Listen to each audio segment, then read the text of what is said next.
Okay, I'm going to use this comment here to answer two big questions that I've seen in the last couple of skits. This is for the Eric and Ariel and Ursula skit that's going on right now. So the first question I want to address is from part 9, where she drops the invitations off to her mother-in-law's house. And everyone's commenting like, why did she give her any extras? Like, that's insane that she gave her just like a huge pile to take care of.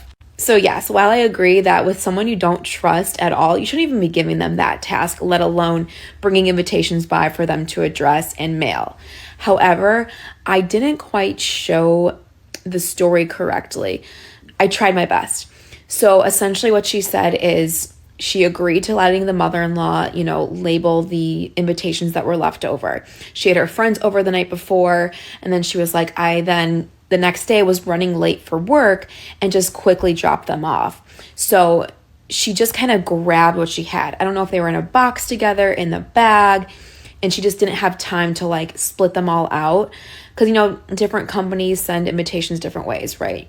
So she just did it in like this very hurried way and just dropped them off and was like, here, there's going to be extras. So just like, I'll pick them up later at another date. So in the story she sent me, she said there were about 60 invitations. I don't know if she actually counted them before. I don't know if she realized later, like doing the math or what her order said, when she realized that she actually gave her mother-in-law so many extras. I don't know if she just saw a pile and was like, oh, that's about 30, and then realized later, like, oh, I gave her way too many.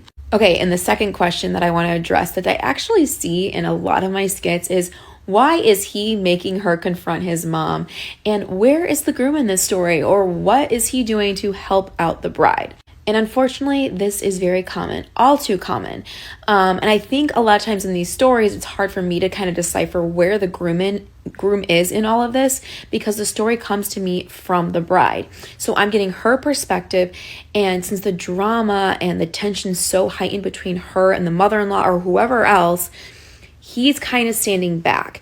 And I don't necessarily know how involved he was, but this is my own interpretation, because he's there, but he's not fully there. He's not standing up for her. And even in the moments of previous parts where I had him speak up, that's not in the story. So I'm giving him a little more credit than I actually know about. So yeah, so I'm right there with you. I feel the exact same way. Why is he making her do this? I feel like that happens a lot of times. They stand back because they're used to their mom acting a certain way, and then they just let their future wife deal with all the drama.